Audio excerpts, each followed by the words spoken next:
Hi and welcome back, everyone. You'll be delighted to know we're making excellent progress on day 3 of WFS Live, powered by Ronaldo.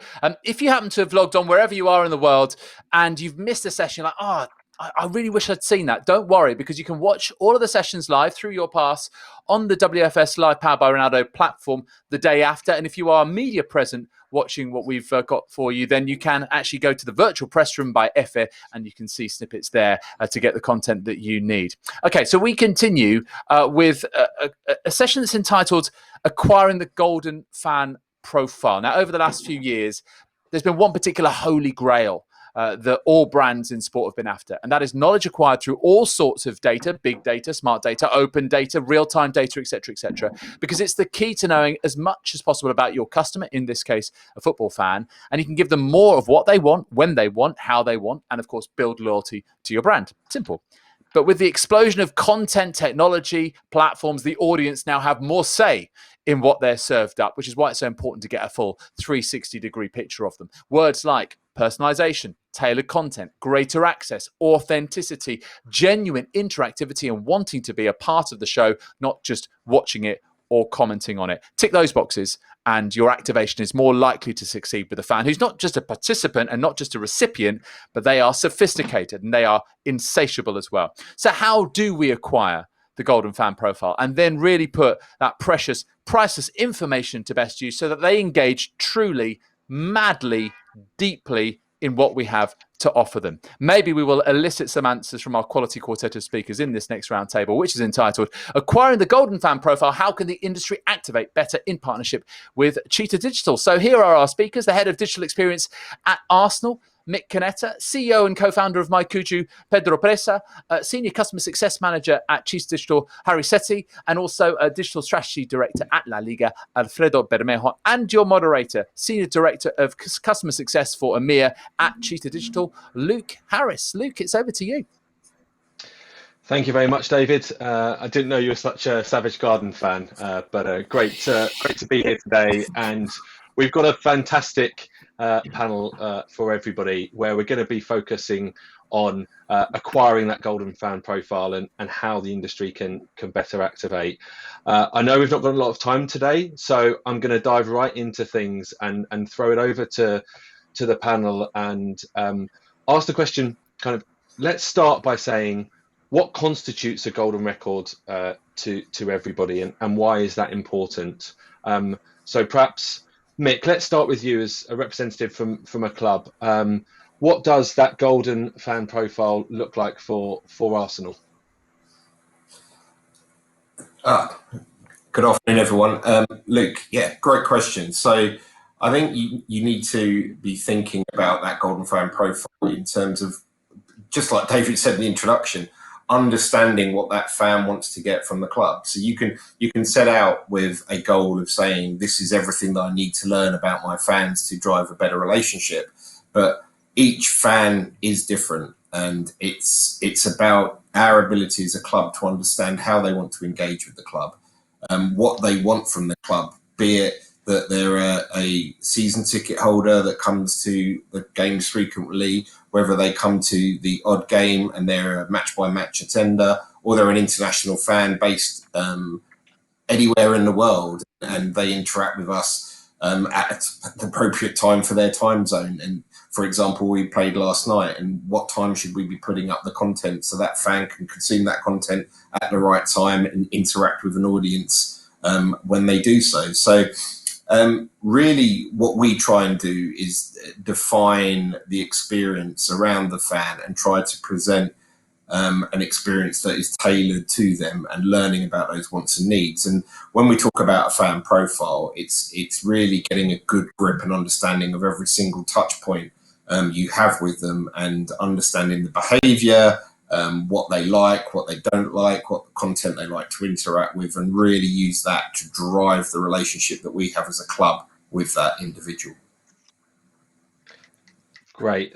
What a full and detailed answer, Mick. I think really interesting that you mentioned there. It's about understanding every touch point digitally with a fan and how you can best engage. I'd like to bring it over to Alfredo next, and let's talk about it from La Liga, looking as a grouping and an international brand of clubs. What does a golden profile look like to you, Alfredo? I mean, quite similar to what Mick already shared. I think what's relevant for us is to fully understand which is the trigger or the triggers that activate the relationship within La Liga and our clubs with the different fans. At the end of the day, we have fans around the world that have different way to connect with La Liga's content. Most of them probably never come to Spain to attend a match, or even know where the city are located within Spain, but they engage with La Liga's content through social media or by playing FIFA video game, or consuming content through one of our broadcasters. So being able to identify which are those preferable touch points for those fans with us, what kind of content do they like most, and being able to serve them back in the right moment and through the right platform, I think will be the most important information and profiling that we could have from the different fans around the world. Interesting, and I think what you touch on there around being able to understand by country or by region how you're going to be able to engage with those fans is really important. And talking of breaking down barriers, and what a perfect time to bring you in, Pedro. For people who don't know, Michael Joe streams football in over 100 countries and streamed 23,000 matches last year. So who better to talk to about the golden fan profile from a global perspective? So what does it mean to you, Pedro? Good afternoon, everyone, and thanks. I relate a little bit with what Mick and Alfredo said. Although we have a specific offering, right? We are a platform that serves live content. So the golden consumer for us is certainly someone that is looking to consume the full match, the 90 minutes, while we're still through that building up a lot of understanding on what type of products can we offer to make sure that the consumer is not only watching the game but sticks as much as possible with the products that we're offering in the platform, that can vary from offering data to real-time highlights to chats, really engaging polls, etc. But it's very difficult to define. It's definitely the consumer that wants to watch 90 minutes, but we represent clubs from Malaysia and federations in Brazil. We work with premium content providers, and we work with really the longest tail type of football you can imagine. So what the common thing we have is the content itself, which is a football live match, and that's universal. But then we try to build up a product that is basically serving the consumer in multiple regions across the world. But the content itself is what becomes more interesting for this consumer. And so what the golden consumer is for us varies a lot from market to market, from content to content. As well, the demand from this consumer as well varies at multiple levels. So it's very difficult for us to define. We have multiple age groups. It's really difficult to define what the golden user is, but definitely we're building up the data and the services and the products to start to be as much customizable as possible to all the consumers that come to the platform.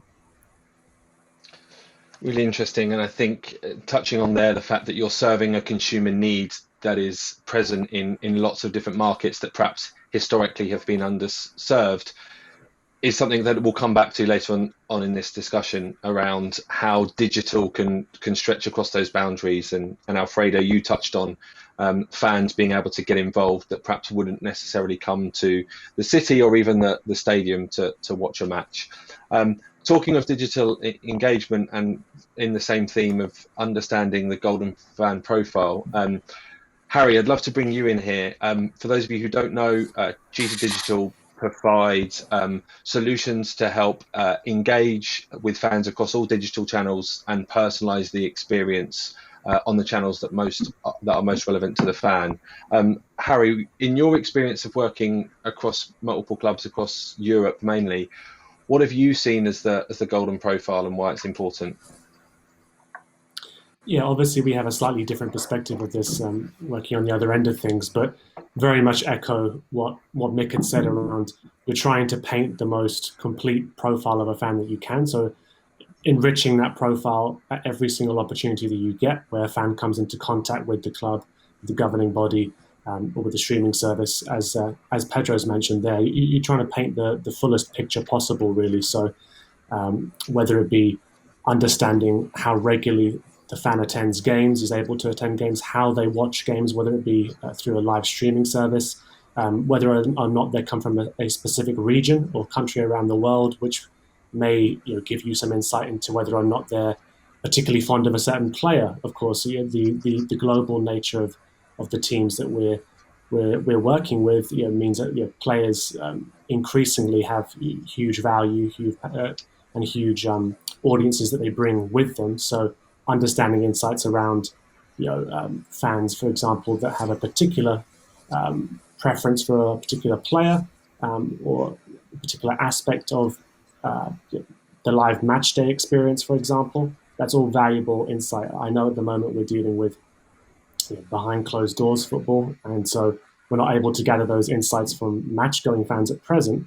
But again, any of those insights about particular aspects of a match day experience that resonate greatly with fans from different regions, from different markets, even in different sort of tiers as well, it's all very valuable. And of course, I'm sure Mick was going to go on to talk about that gives us the ability to create more sophisticated audiences that we can then target going forward. Brilliant. Yeah, and I think that understanding there of how you can build upon that profile, I'd love anybody's input. We've got past the formal stage now. Everybody's got talking, and we're all a little bit warmed up. Just about to start kickoff, I guess, to use an analogy. We talk about building on that fan profile. What has that looked like for any of you in terms of techniques that you've used or particular data points that have been relevant to enable you to build on that profile? I see Nick, you're nodding. Pedro's, it sounds like you're ready to go. Let's go to you first. To me. So thank you very much. So it in the company we work a lot with data, and that's the only way you can understand what actually what type of products we can build. First, to engage more with the consumer and to make sure that we are offering an experience that drives the right consumer to us, right? Which is this consumer that sticks, that consumes, and eventually as well helps us monetize the platform. And we use in multiple ways, all the independently with their data. We work with a system that basically analyzes business data, technical data, analytical data, and this works when things work well and when things as well don't work so well. Because the most important thing we have as saying the company is the most important thing is to do things, and it doesn't matter if we make mistakes when these mistakes are obviously not 100%. But to learn mistakes and evolve, and only through this data you can understand what actually you are building. And we have multiple ways how we use this data. Is it through partners, but is it through notification systems in the platform where we're really building interesting insights? For example, we really have a deep understanding on how fans from some clubs watch their competitions in the platform right now, and how much time they spend, and how often they like to see content coming back. Is it live? Is it on demand? Is it sharing highlights? But we are as well working with partners that enable us to collect real-time highlights, and then we leverage these real-time highlights that we serve in social media. So then we can serve the content outside the platform while the match is taking place, even under geo-blocking, and try to understand how these fans react to the content, so then we can drive them back to the platform. Even during this weekend, we had a really demanding project that we had to build over 24 hours with Flamengo in Brazil, and we had to install a payment gateway that we never used before in the country, and there was such a high volume of pay-per-view acquisitions happening at the same place. When we were just capable of offering approximately 30 to 50 acquisitions per second, we reached a point in time 2 hours before the game where we had 400 acquisitions per second being requested to this specific partner. So all of these data points that we collect, and then we understood as well that 50% of the requests were actually fake requests, or the credit cards didn't have funds. So we really work a lot with that at multiple levels, not only in the platform with partners and in external platforms, to really try to understand how we can build up the best product that retains the right client, basically. I think that's really interesting, Pedro. I love the fact you say kind of make mistakes and learn from those. I think that's something we'll definitely revisit later on. I suppose that the point you made there, it sounds like you're really trialing ways of building on the data that you have and taking that forward. Mick and Alfredo, how does taking the data you have on fans and building that, how has that been a focus for Arsenal and La Liga? Yeah, so I mean, I'll touch on that. So we invested in our CRM estate back in 2011. I joined the club at the end of 2011 to look at our CRM transformation, and that was the club recognised the need that we've got lots of transactional data sat in lots of disparate systems, but we bring that information together. So the first few years, or the first couple of years, was about building that, single view of the fan, bringing together those transactional systems. And once we got all of that information together, and that was not an easy task when you start understanding the complexities of ticketing platforms, which basically have a seat view of the world, where they're just interested in how many seats are selling and not really interested in how many customers own more than one seat.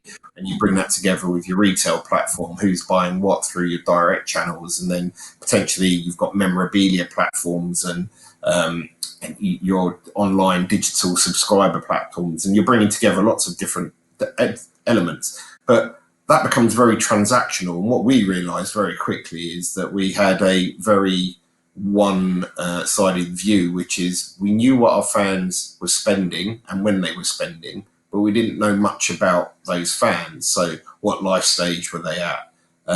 What income bands were they?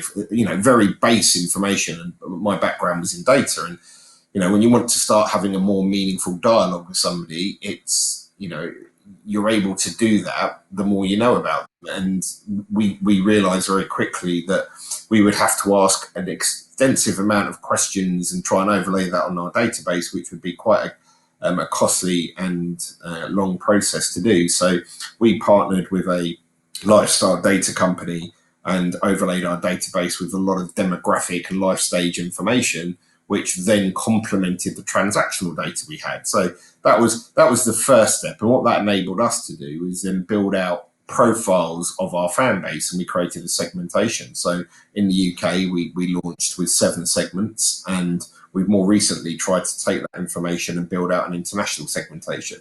And what that does is it not only allows us to drive more intuitive analysis of the data that we have on our fan base, but also enables us to educate our internal stakeholders. So they no longer think about when they're selling a shirt, they're just selling a shirt to the fan base. They think about, am I selling the shirt to a family group, an individual group? What levels of disposable income are they? If we know they have low levels of disposable income, putting a really putting the first shirt in front of them and they may not be able to afford it is probably not the right thing to do. So it's about, how do we act responsibly with our fan base and promote to them in a way that they want to engage? Or if we've got an end of season sale, or if we've got a promotion on, are elements of our fan base more interested in those types of offers? And that's what we've pulled together, and then we've expanded that internationally. So that was stage 2. And then stage 3, as we all know, over the last few years, has been the onset of the digital age, and behind every digital touch point is a wealth of information. And I think what clubs specifically have to do is balance the amount of information that's available to them and really really focus on what of that information is going to drive and build out that fan experience and nurture and develop the relationship with the fan, because you can go down a lot of rabbit holes chasing a lot of data that won't deliver much value back to either the club or to the relationship with that endpoint fan. So in doing a lot of digital audience tracking, we try and understand when we present offers. We work very collaboratively with our commercial partners to try and help them engage with our fan base better. We do targeted and journeys on our online estate, so that we know that if we've presented an offer or a to someone previously, that we learn from that, and then that allows us to build on to a different journey the next time we see them, which could be, depending on their frequency and the frequency of the fixtures, could be they come to the site daily, could be they come to the site monthly, could be that annually. And so we then try and tailor those journeys to those wants and needs. And then finally, building out from that, and working more recently is on that experience economy. So not only collating data through when our fans transact and using third parties, but actually building out intuitive experiences with our fans, where without asking a direct question, you can present a piece of content in front of them, and based on their choices, you can learn more about them. So whether it's when they engage in score predictors, favorite players, favorite historical shirt, moments in time, you start making that interaction more engaging, and the fan buys into that and shares more information, and then you can take that and turn that into a data point that enriches your database. And that's a complexity of what we're doing, and part of the area now is really to understand what drives and motivates our fans, and so you can then add another layer of data and bring all of that information together. But as we know, the proliferation of channels in which we operate, the onset of digital channels, is trying to take learnings across a very broad set of executions and really understand what works in what channel, and ultimately enables us to deliver a richer experience. Appreciate that. And I think what I've taken from that is those three levels of getting the foundation with the approach that you had to understanding your fans really at the granular level, understanding who they are. The phase two in enriching that with some of the behavioral or insights data that you can have, and now you're in that third phase of really being able to activate and deliver experiences or ways to interact with your fans that really does elevate the way that they can engage with your club. Alfredo, I know you've talked a lot in the past around how it's important to interact with different types of fans, fans perhaps that have accessibility of either attending grounds or geographically might be a challenge. And interestingly, some of the questions that have come up from those watching today, and those of you who do keep dropping those questions in, we'll drop in where we can. We've had questions around how fans and clubs can engage with different types of fans. How is that important to you? I mean, it's the most important part of our role in terms of understanding the fans. To us, all started by trying to have a fully connected ecosystem from what we do that we have, to try to have all the touch points that we have with the fans in digital coming to a unique place where we can track, analyze, and understand fans, and not just create an ecosystem for La Liga. It's also bring the club into it. We always say that we know from as a league from our fans maybe some information about the fans that are attending in the stadium, but we know nothing from the most important clients that we have, that are the fans that watch the matches on TV, and our broadcasters who knows that and who has that information, what they consume, which other products they consume when they are not watching football. And by running digital strategies related to match day and not match day content, we try to gather that information. And one with our fantasy game, where by analyzing the data that we receive from there, it was an initiative that we created to expand the knowledge of other La Liga clubs and try to have more people to know more players and more teams, and by consequence watch more games. What we got is when you log into the game, you declare which is your team, and as you can imagine, top 3, 4, 5 teams are the same teams that always have #1 positions in terms of following.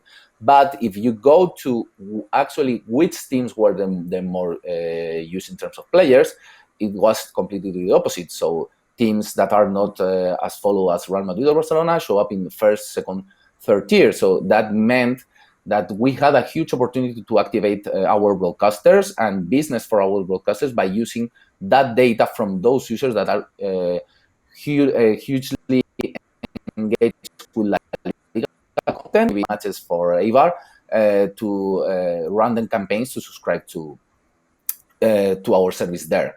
So having that granular information is key, and also adding extra value to that. So what we are working currently is all our sponsorship deals, trying to get more information from the sponsor. In addition to what we get in terms of money, we want to get data. At the end of the day, sponsors comes to La Liga to have a relationship with us. They are not just looking for putting their brand in a jersey or in a backdrop. They want to engage with our audiences, and they have such a strong or relevant information as we could have.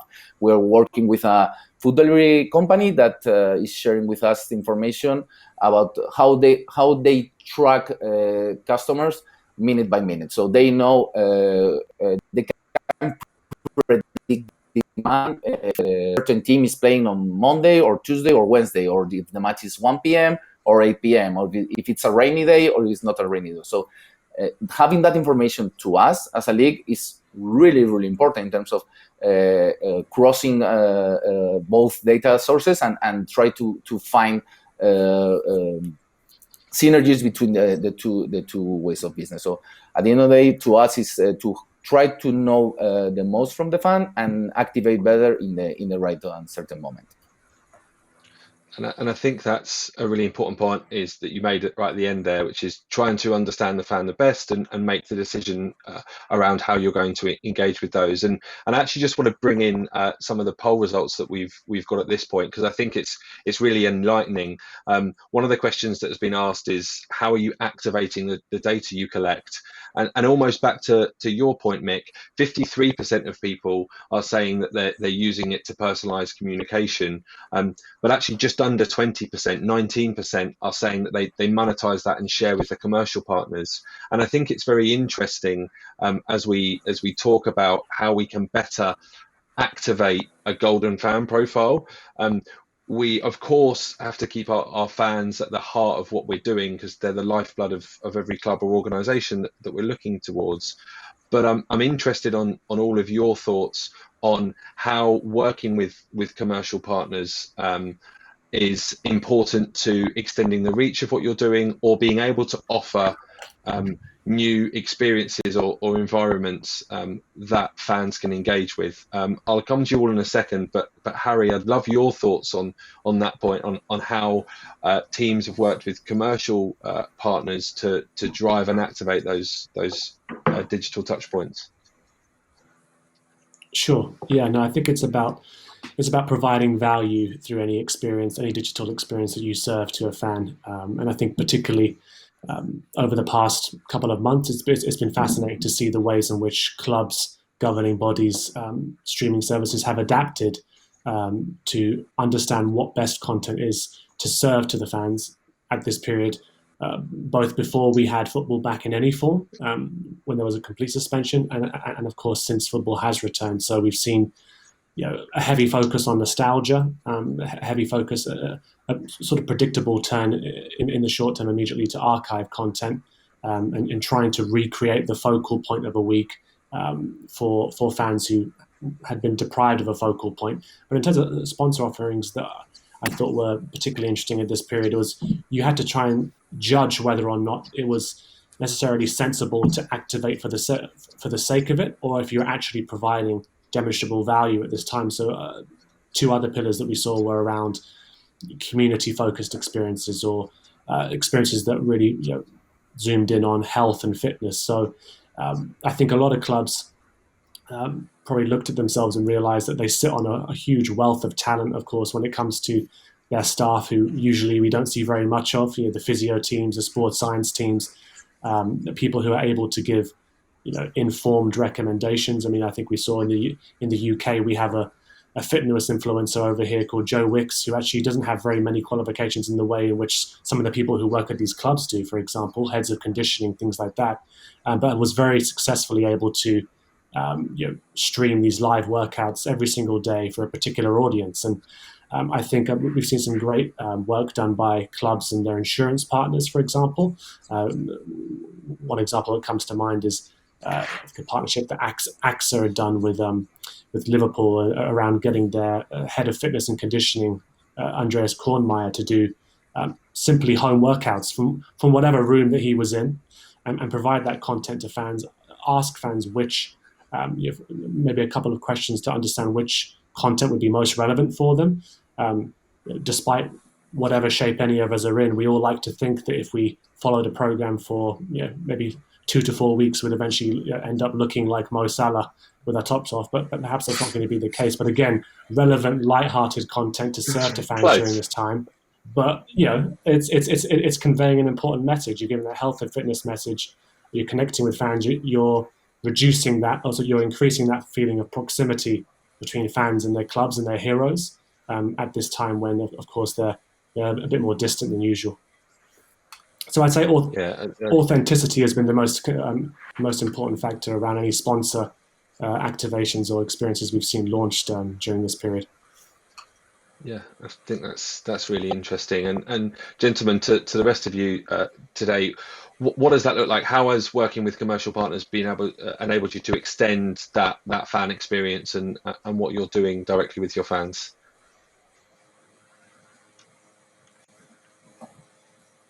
Yeah, I think we always pride ourselves on the way that we work with our commercial partners to create those engagements. And I think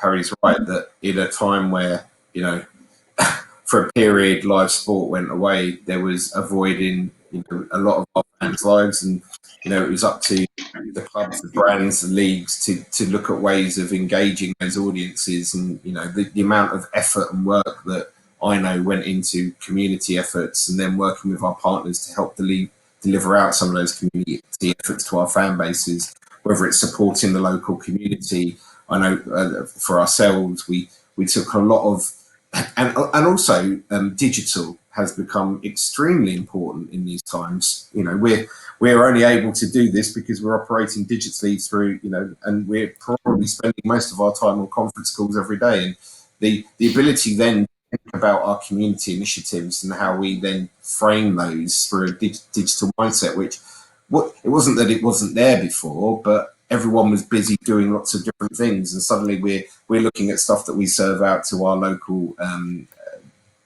community initiatives with the younger age groups, and putting some of that content online, and supporting people through homeschooling, which is a different challenge that a lot of people have encompassed in these times. And it's about the club being there to support, and then the partners showing how they can work together with the clubs to support those initiatives. And we did a really strong social engagement piece, and we did for our foundation, we did an Arsenal Together stream where we worked with a number of famous fans to talk about their love for the club and create an engagement around the foundation more recently. And then building on that, we're now looking at how do we create more virtual events for our junior fan base, because we can't get people together at stadium.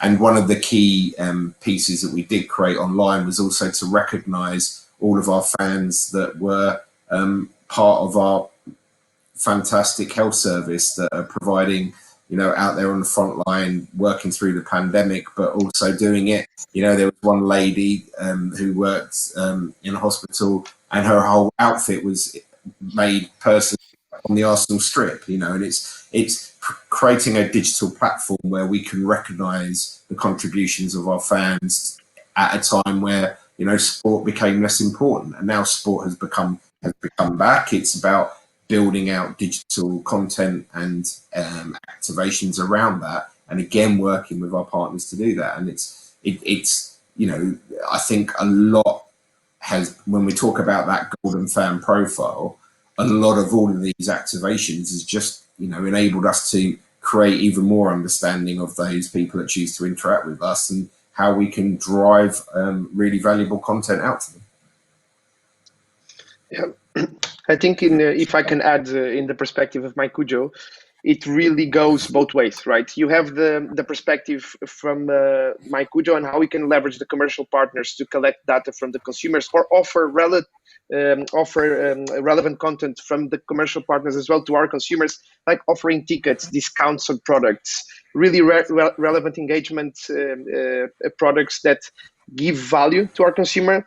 But it needs to go both ways. Yesterday, I was listening to one of the panels, and there was one of the guys from sponsorship at AB InBev, and he was saying that they have a lot of difficulty to access to content and quality content. And when you speak about premium partners, and I understand that because there's a lot to be monetized when the Premier League or La Liga are selling TV media rights. But what this causes is that these rights are completely blocked, right? So you cannot even leverage most of this content for commercial purposes with your partners because of the locks you have in these agreements. In MyCujo, given the verticals we explore, which are less premium contents in most cases, we really are leveraging our content and giving it back to the commercial partners as well, so they can create relevant content to their consumers. And then we can learn as well, as Mick was just explaining. So learn as well from the commercial partners what type of content their consumers are actually requiring. And this has been quite successful with us. We've been working with multiple partners. Penalty is an example in Brazil, where we did a campaign for the launch of their new fully recyclable FIFA approved ball. And I will stop really fast because I know the countdown is closing down, but it really needs to go both ways. It cannot be only from the commercial partners that we need to leverage this data and leverage the opportunities, but content rights holders, clubs, leagues, and federations need to as well give content back to the partners, so then you can understand as well what happens on their side.